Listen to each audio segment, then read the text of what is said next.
नारायण भगवान के नाभि कमल से ब्रह्मा जी, और ब्रह्मा जी के पुत्र हुए अत्रि ऋषि, जो नेत्रों से उत्पन्न हुए थे। इन्हीं अत्रि ऋषि के पुत्र हुए चंद्र, चंद्र के बुध, बुध के पुरुरवा। इन्हीं पुरुरवा महाराज के 6 पुत्र थे। आगे चलकर इसी वंश में राजा नहुष हुए, जिनके 5 पुत्र हुए। उनमें ययाति, सयाति, आयाति, कृति आदि। उनमें ययाति महाराज के 5 पुत्र थे, यदु, अनु, तुर्वशु, द्रुहु और पुरु। तो पुरु वंश जो था सबसे छोटे वाले राजा थे। इन्होंने अपने पिता को अपनी जवानी देकर पिता की वृद्धावस्था ले ली थी, इसलिए ये बड़े महाराज पितृभक्त कहलाए। इन्हीं पुरु वंश के वंश में पांडव आदि आते हैं। ये पांडव आदियों का जन्म पुरु वंश में हुआ था। इसी पुरु वंश में महाराज दुष्यंत और भरत का जन्म हुआ था, इसलिए पांडवों को भारत कहा जाता है ना। गीता में बार बार भारत संबोधित किया जाता है, परीक्षित को भारत कहा जाता है, क्योंकि पुरुवंश में, इसी पुरुवंश में दुष्यंत और भरत आदि राजा हुए थे, इसलिए भारतवंशी। और सबसे बड़े राजा, बड़े पुत्र थे ययाति महाराज के यदु महाराज। यहीं से भगवान कृष्ण का यदुवंश आरंभ हुआ। इन्हीं यदु महाराज के वंश में आगे चलकर अजमीड़ नाम के राजा, उनके देवमीड़, देवमीड़ के महाराज, फिर सूरसेन, सूरसेन के वसुदेव, और वसुदेव के श्री कृष्ण हुए देवकी से, और एक बेटी हुई जिनका नाम था सुभद्रा। और वही सुभद्रा अर्जुन के साथ विवाही गई। उन्हीं अर्जुन के पुत्र थे अभिमन्यु। अभिमन्यु की पत्नी उत्तरा के गर्भ से परीक्षित तुम्हारा जन्म हुआ है। और इतना कह के कथा को विराम कर दिया था। इतना सुनकर परीक्षित कहने लगे, प्रभु यही कृष्ण कथा है? बोले हाँ, हो गई कृष्ण कथा। बोले प्रभु ऐसे काम नहीं चलेगा, मुझे तो विस्तार से प्रभु के, जिन्होंने मेरे गर्भ में आकर, मेरी माँ के गर्भ में आकर मुझ गर्भस्थ शिशु की रक्षा की थी, मैं उनके पूरे चरित्रों को श्रवण करना चाहता हूँ। तो यहाँ अब श्री सुखदेव जी महाराज राजा परीक्षित को भगवान श्री कृष्ण के यश का वर्णन करते हैं और 10वें स्कंद में प्रवेश कराते हैं। यहाँ पर आज कथा की ओर लेकर जाते हैं और कहते हैं कि राजन, उस समय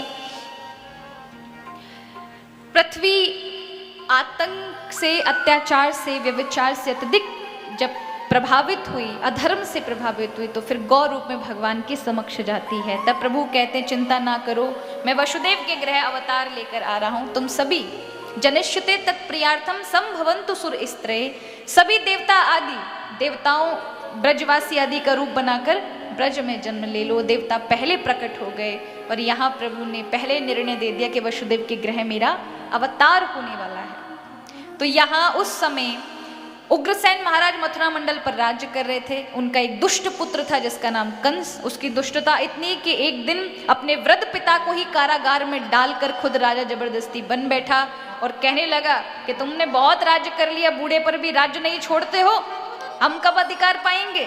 तो अपने पिता को जबरदस्ती कारागार में बंद करके स्वयं ही बिना किसी प्रजा का वोट मतदान किए राजा बन गया। अब प्रजा तो चाहती नहीं थी।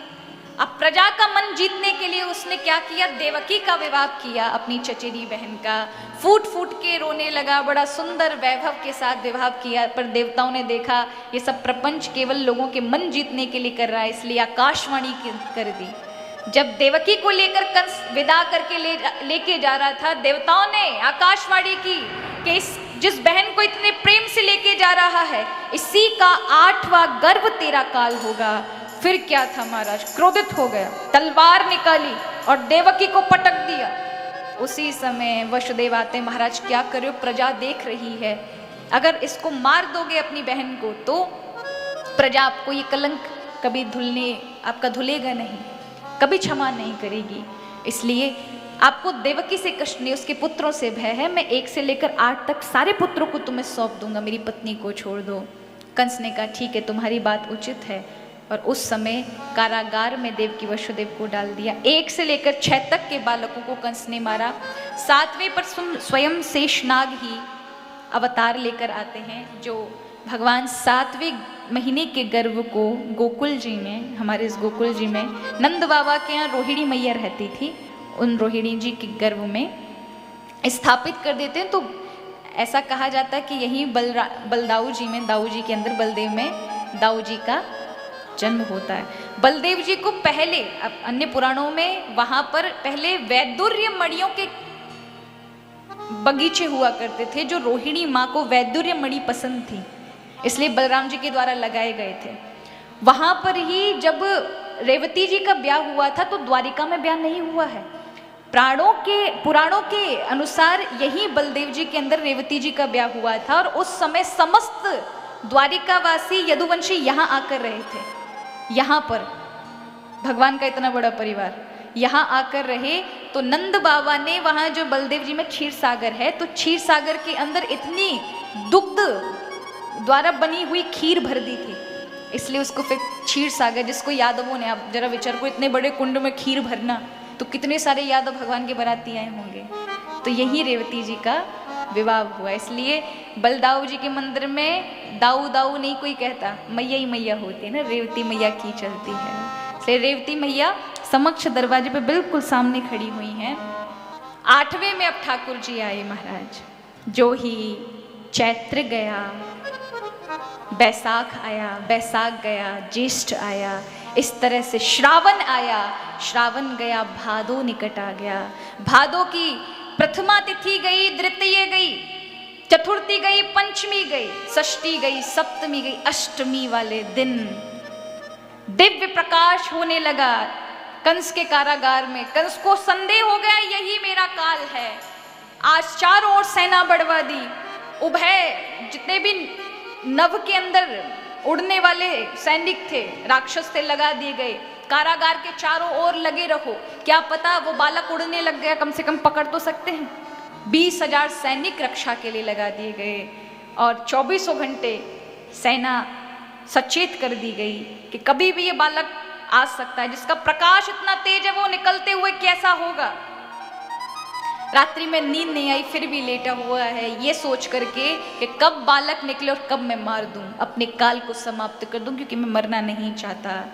और महाराज, चाहे इंसान कुछ भी सोचे, पर प्रभु क्या सोचते वही होता है।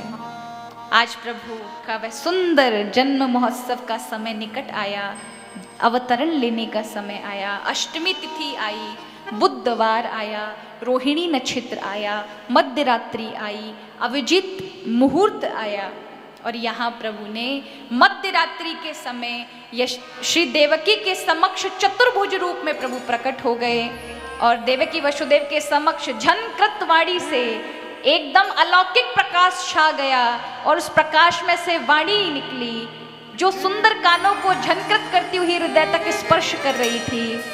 कहने लगे, माँ पिताजी मैं आ गया, आपने पूर्व में मेरी बड़ी तपस्या की थी, और उस समय आप प्रश्नी और सुतपा थे, आपने तपस्या की मुझे पुत्र रूप में पाने की, तो उस युग में मैं प्रश्नी गर्भ बनकर आया, फिर तुम कश्यप अदिति बने तो मैं वामन बनकर आया, इस समय देवकी वसुदेव बने हो तो मैं कृष्ण बनकर आया हूँ। तो माँ, मैं तुम्हारे सारे कष्टों को दूर कर दूंगा, मैं तुम्हारे पुत्र रूप में दोबारा वापस आऊंगा, इसलिए मुझे अभी इस समय गोकुल छोड़ दिया जाए, और वहां मेरी माया शक्ति योग माया ने जन्म लिया है, उसे यहाँ लेकर आया जाए।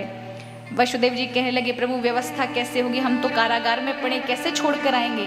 प्रभु ने कहा, वो व्यवस्था मैं कर चुका हूँ, तुम बस प्रयास करो। और इतना सुनते ही प्रभु तुरंत शिशु रूप में हो गए, और जो ही शिशु रूप में हुए अपने आप ताले खुल गए, कारागार के दरवाजे खुलने लगे, सैनिक सो गए गहरी निद्रा में।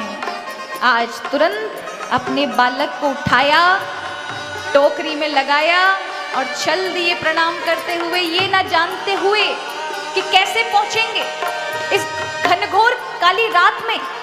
बाहर निकले तो देखा मौसम ही बदला है, चारों ओर तरह तरह की सुगंधित पवन चल रही है, और जो ही भगवान का आगमन देखा महाराज, जल वर्षा होने लगी, घनघोर बादल उमड़ पड़े, चारों ओर काले काले बादल, बिजली चमक रही है, और वर्षा झिमझिम करके मानो भगवान का स्वागत ये पंचभूत की सृष्टि ये जल कर रही है, वायु कर रही है, अग्नि की चमक बिजली रूप में चमक कर भगवान को प्रकाशित कर रही है।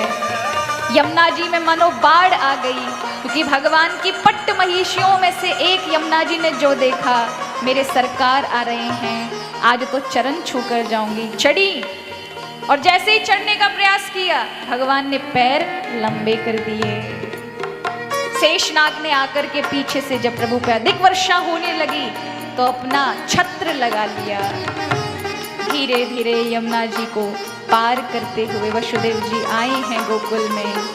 सब जगह महाराज बेसुध पड़े हैं ब्रजवासी, जो अभी तक नंद बाबा के पुत्र के होने का प्रतीक्षा कर रहे थे। कब किसको कहाँ कोई लुढ़क गया, कहाँ कब निद्रा ने घेर लिया, किसी को पता नहीं चली। वसुदेव जी ने लाली को उठाया, लाला को रखा, कब छोरी ते छोरा बदल गया, काहू को पता ना चली महाराज। कानों कान, क्योंकि प्रभु ने वो व्यवस्था कर दी थी। इतना मनोरम दृश्य था। आज वसुदेव जी कन्या को लेकर कारागार में आते हैं और जो ही बंद अपने कारागार में आते हैं, अपने आप कारागार के ताले जड़ जाते हैं। और जो ही कन्या रोना प्रारंभ करती है, सैनिक जाग जाते हैं, महाराज आपके काल ने जन्म ले लिया। कंस दौड़ा दौड़ा आता है, कहाँ है मेरा काल? देवकी कहती है ये बालिका है, ये बालक नहीं है। इतना सुनते ही कंस छीन लेता है, कंस छीन लेता है और बालिका को मारता है। लेकिन उसी समय अनंत आकाश में जाकर वो अष्टभुजी हो जाती है। किम मया हतया मंद जात खलु तवान कृतम, दुष्ट तू मुझे क्या मारेगा, तुझे मारने वाला तो ब्रजमंडल में कब का जन्म ले चुका है। कंस कहता है माता जी कहाँ जन्म लिया? बोले ये जन्म पत्री थोड़ी ना बताऊंगी, अब तू ढूंढ, तेरे आसपास बता दिए वो यही है। इतना सुनते ही कंस बेचैन था। देवकी को बार बार क्षमा याचना मांगता है, बहन मैंने बड़ा कष्ट दिया, ये देवता भी बड़े झूठ बोलते हैं, इन देवताओं की बातों में आकर मैंने तुझे बड़ा कष्ट दिया है, मुझे क्षमा याचना कर देना। वसुदेव देवकी को मुक्त कर दिया।